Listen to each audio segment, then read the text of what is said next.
A'udzubillahi minasyaitonirrajim. Bismillahirrahmanirrahim. Assalamualaikum warahmatullahi wabarakatuh. Alhamdulillahi wahda, wassalatu wassalamu ala rasulillah. Pembahasan pada hari ini kita akan mengupas tentang rahasia di balik harta korun. Karena apabila seseorang teringat dengan harta yang terpendam, pasti seseorang akan terpikir dengan korun, harta korun. Pertanyaannya, lalu di mana harta korun itu berada? Kemudian, apakah hakikat korun itu memang ada ataukah tidak? Ini yang kemudian menjadi perbincangan manusia, mulai orang biasa sampai kepada pakar-pakar peneliti, juga para ulama membicarakan tentang ini. Siapa korun dan kenapa namanya begitu diabadikan dalam Al-Quranul Karim? Dan bukan hanya dalam Al-Quran, tapi juga dalam Taurat, Injil, dan kitab-kitab muqaddasah lainnya. Ikhwatal iman yang dimuliakan Allah Subhanahu wa taala, sebelum saya bicara tentang di mana letak harta korun itu, maka kita akan menjelaskan sedikit tentang biografi siapa korun itu. Walaupun ini pernah saya bahas di kisah-kisah sebelumnya ketika membahas Qasasul Quran. Korun ini namanya Korun ibn Yasfur ibn Kohis. Dan Kohis ini adalah ayah daripada Imron. Dan Imron adalah ayah daripada Nabi Musa alaihi salatu wassalam. Musa ibn Imron ibn Kohis. Artinya Korun dengan Nabiullah Musa alaihissalatu wassalam itu ada kekerabatan. Dia satu di antara anak paman-paman Nabi Musa alaihissalam. Nasabnya berjumpa di Kohis. Itu berdasarkan Al-Quran nama Korun tersebut. Makanya Muhammad ibn Ishaq ibn Yasar beliau mengatakan, Anna Korun kana ammu Musa. Korun itu pamannya Nabi Musa. Tetapi kata Ibnu Jarir, wa aksaru ahli ilmi, kebanyakan ahli ilmi, ala annahu kana ibnu ammi, dia bukan paman Nabi Musa, tetapi anak dari paman Nabi Musa, dan itu yang banyak dikuatkan oleh para ulama. Seperti riwayat daripada Abdullah ibn Abbas radhiyallahu anhuma ketika beliau mentafsirkan, inna koruna kana min qaumi Musa. Sesungguhnya korun itu adalah bagian dari kaumnya Nabi Musa. Berkata Ibnu Abbas, kana ibnu ammi, karena korun itu anak paman Nabi Musa. Dan itu senada dengan yang dikuatkan oleh para mufassirin seperti Qatadah, Malik ibn Dinar, Ibn Jures, dan yang lainnya. Ini berdasarkan Islam. Akan tetapi ikhwatal iman, kalau kita melihat pada perjanjian lama, maksudnya Taurat, maka korun itu namanya Kuroh.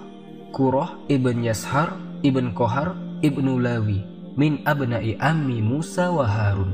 Jadi Taurat memberi nama korun itu adalah Kuroh ibn Yashar putra Kohar, putra Lawi, dan Lawi termasuk anak-anak paman daripada Musa dan Harun. Menurut versi orang-orang Taurat, orang-orang Yahudi dalam kitab Tauratnya, bahwa Korun ataupun Kuroh ini salah satu daripada ru'asa Bani Israel, pemimpin-pemimpin Bani Israel. Dan ada juga yang mengatakan bahwa Kuroh ini memang orang kaya, karena ketika itu ada orang-orang yang sangat memusuhi Nabi Musa alaihissalatu wassalam, salah satunya adalah Kuroh atau Korun ini. Karena melihat bahwa Musa dan Harun itu adalah orang miskin, kenapa pula kemudian diturunkan kepadanya kenabian? Harusnya, kata Kuroh, kenabian itu diberikan kepada orang-orang kaya semisalnya. Kenapa diberikan kepada Nabi Musa dan Harun? Dari situlah maka kemudian hasadlah Kuroh ini. Akhirnya kemudian membawa teman-temannya datang kepada Nabi Musa alaihissalatu wassalam dan mengejeknya. Maka Musa pun kemudian marah. Akhirnya kemudian Musa pun mengatakan kepada Kuroh alias Korun dan juga kawan-kawannya seperti Dasar bin Farid dan lain-lain yang disebutkan dalam kitab-kitab itu, kata Musa, karena kalian sudah lancang kepadaku, maka tunggulah azab akan menimpa kalian. Maka di hari itu ketika azab itu akan ditimpakan kepada Kuroh ini, maka Allah memerintahkan Musa untuk membawa orang-orang yang beriman menjauh dari istananya. Maka disitulah kemudian wa khosafna bihi wa bidarihil ardo, Allah tenggelamkan istananya bersama orang-orangnya ke dalam tanah. Itu adalah cerita versi Taurat. Tapi versi Islam justru terbalik, bahwa Korun ini adalah orang miskin. Dan Korun dia meminta kepada Nabi Musa agar diberikan rizki yang banyak dari Allah Subhanahu wa ta'ala. Maka akhirnya kemudian Korun pun yang tadinya fakir dari fuqara Bani Israel, bahkan dikatakan Korun ini sebagai munawir, di mana wajahnya Korun ini bercahaya karena dia memiliki suara indah ketika membaca Taurat. Dan dia disukai oleh Bani Israel karena indahnya bacaan Taurat. Tiba-tiba kemudian setelah Allah Subhanahu wa ta'ala memberikan kekayaan kepada Korun ini, mulailah dia sedikit demi sedikit menjauh dari ajaran Musa. Dan ketika betul-betul Allah kuasakan harta yang banyak kepada Qarun, kalla innal insana layatgha an ra'ahu istaghna. Sekali-kali manusia bisa menjadi melampaui batas apabila dibentangkan kekayaan kepadanya.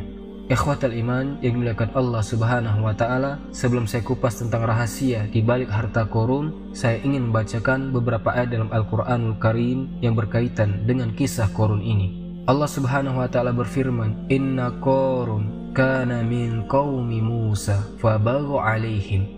Sesungguhnya Qarun termasuk kaumnya Nabi Musa, tetapi dia berlaku zalim terhadap mereka. Wa atainahu minal kunuzi ma inna mafatihahu latanu bil usbati ulil quwwah. Dan kami telah anugerahkan kepada Qarun pembendaharaan harta yang kunci-kuncinya sungguh berat, dipikul oleh sejumlah orang-orang yang kuat. Yang dikatakan oleh sebagian ahli tafsir bahwa kunci-kunci itu maksudnya kunci-kunci yang dibawa oleh orang-orang kuat dari anak-anak buah Qarun ini. Jadi kuncinya saja dibopong, diangkut oleh orang-orang kuat yang banyak, saking besarnya. Jadi itu baru cerita kuncinya, belum gudangnya. Makanya kemudian Qarun ini merasa bangga karena banyaknya harta yang dimilikinya, terutama emas yang dikumpulkan oleh Qarun. Kemudian Allah Subhanahu wa taala katakan dalam ayat selanjutnya, "Idz qala lahu qaumuhu la tafra innallaha la yuhibbul farihin." Ketika kaumnya berkata kepadanya, maksudnya orang-orang yang berakal mengingatkan Qarun ini, "Janganlah engkau berlagak sombong, sungguh Allah tidak menyukai orang-orang yang membanggakan diri. Wabtaghi fi ma atakallahu darul akhirah wa la tansa nasibaka minad dunya." Dan carilah pahala negeri akhirat dengan apa yang telah Allah anugerahkan kepadamu. Wa ahsin kama ahsanallahu ilaika. Tetapi janganlah kamu lupakan bagianmu di dunia dan berbuat baiklah kepada orang lain sebagaimana Allah telah berbuat baik kepadamu. Wala tabghil fasada fil ard innallaha la yuhibbul mufsidin. Dan janganlah kamu berbuat kerusakan di bumi, sungguh Allah tidak menyukai orang-orang yang melakukan kerusakan. Artinya Qarun ini sudah dinasehati oleh orang-orang yang berakal. Jangan sombong, Allah tidak suka orang sombong. Carilah dengan kekayaanmu itu negeri akhirat dan jangan lupakan dari sebagian urusan dunia. Berbuat baiklah sebagaimana Allah telah berbuat baik kepadamu dan jangan melakukan kerusakan di permukaan bumi. Allah tidak suka dengan orang-orang yang merusak. Jadi indah sekali nasihat ini kepada Qarun. Tapi Qarun ini justru merasa sombong dan mengatakan, "Qala innama utituhu ala ilmin indi." Subhanallah. Qarun berkata, "Sesungguhnya aku diberi harta ini semata-mata karena ilmu yang ada padaku." Sebagian para ulama mengatakan, sebenarnya Qarun jadi kaya itu dari mana kekayaannya? Kenapa kemudian Qarun ini dibicarakan umat satu dunia, Yahudinya, Nasraninya, Islamnya, semua berbicara tentang harta Qarun, tentang kekayaan Qarun. Kok bisa Qarun itu jadi kaya raya?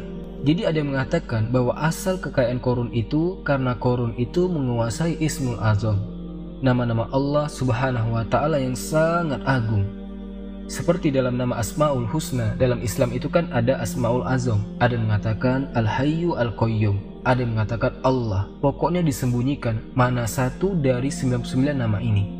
Nah, Qarun ini menguasai betul Asmaul Allah ini, sehingga Asmaul Azam itu maksudnya kalau orang berdoa pasti diijabah, pasti dikabulkan. Sehingga karena Qarun menguasai Asmaul Azam, seperti kalau kita membicarakan tentang kisah Bal'am ibn Ba'ura, itu juga sama, menguasai Ismul Azam. Dimana kalau dia berdoa mustajab, tidak mungkin tertolak.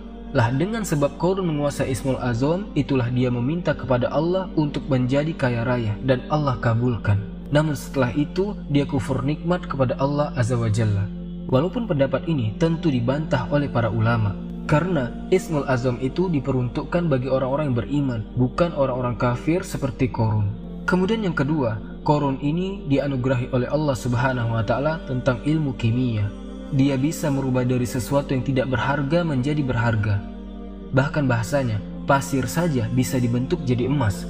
Bahkan dia membentuk pintunya dari emas murni dan juga kursinya. Tapi pendapat ini pun dibantah oleh para ulama. Maka yang benar itu apa?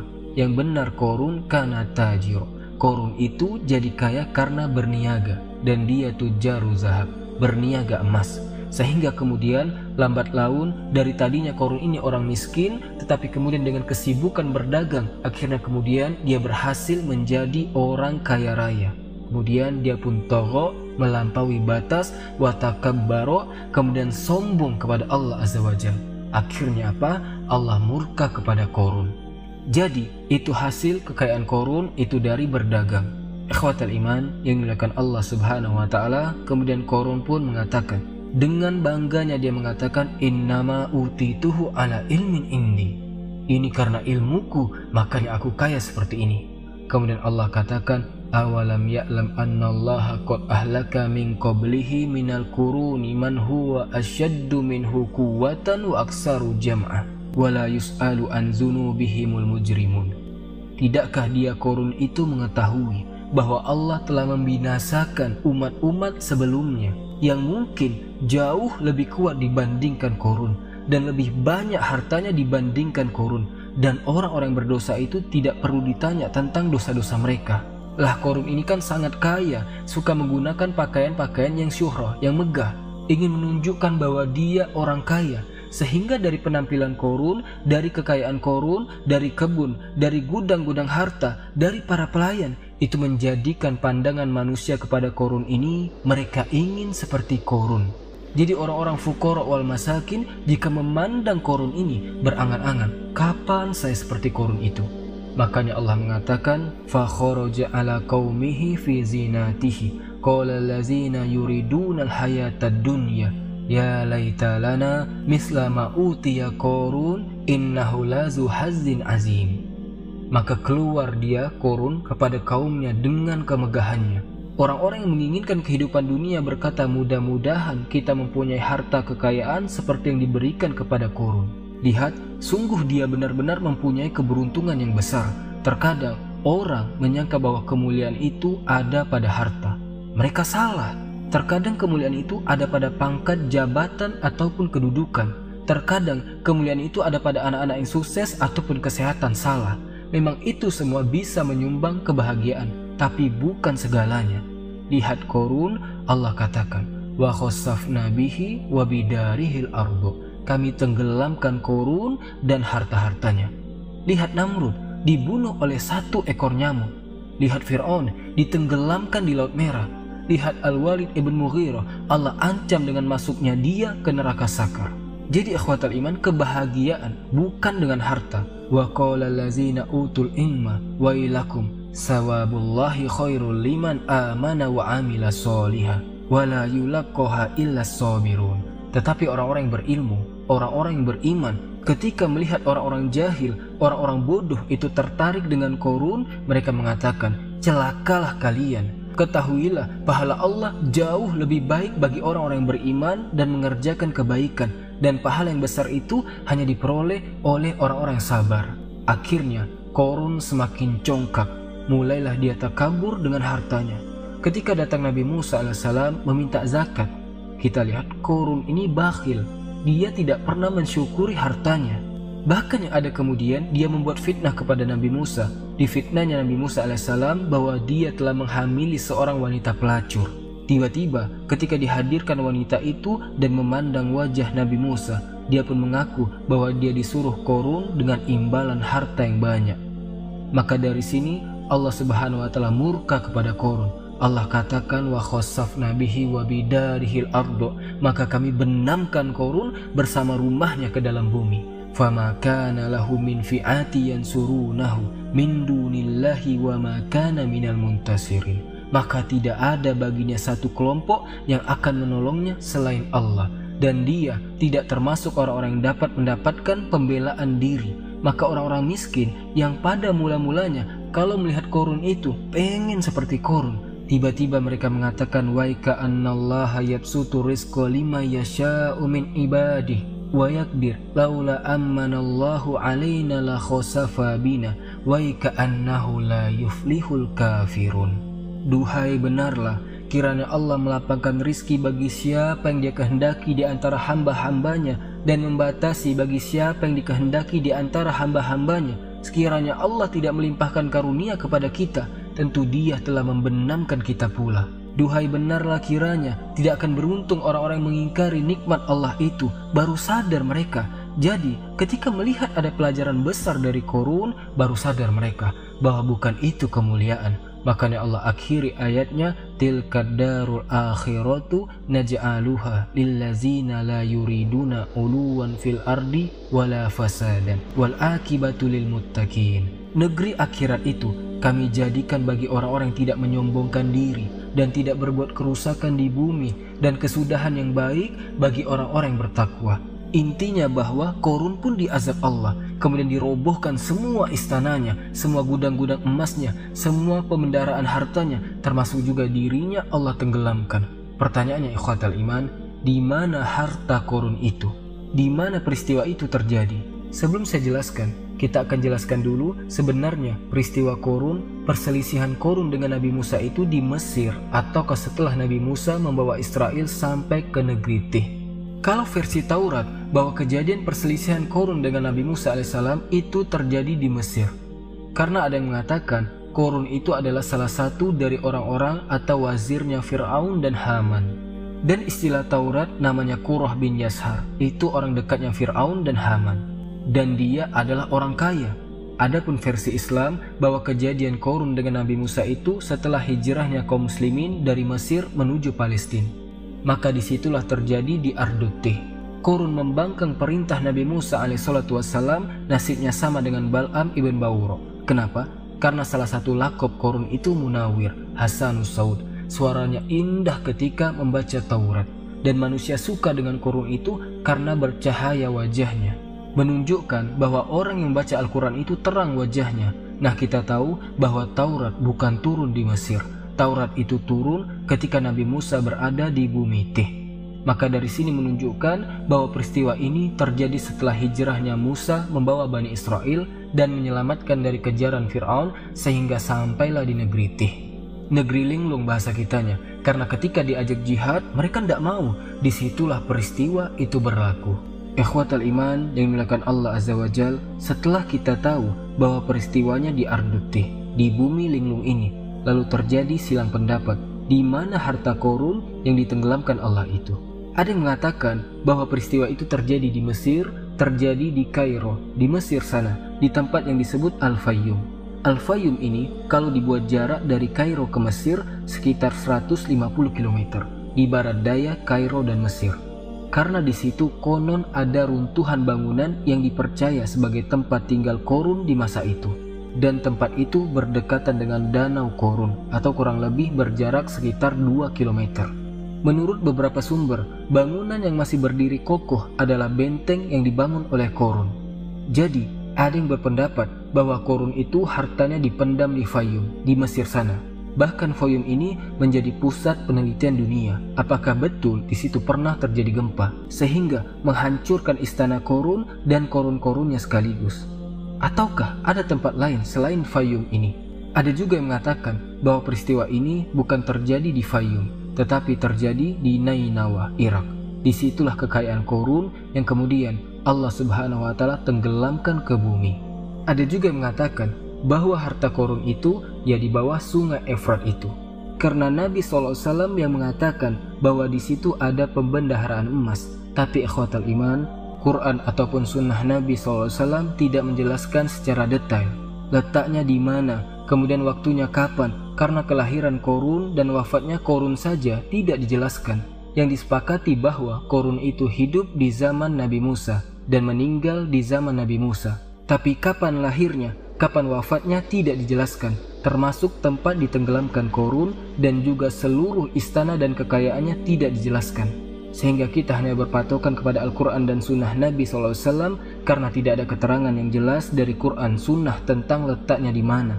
Sehingga kemudian manusia menerka-nerka. Ada yang mengatakan di Fayyum, di Mesir.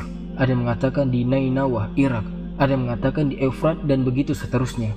Yang jelas bahwa kemungkinan bisa terjadi.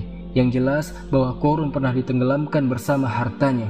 Di mana harta itu berada, wallahu alam, itu yang paling selamat. Wallahu alam.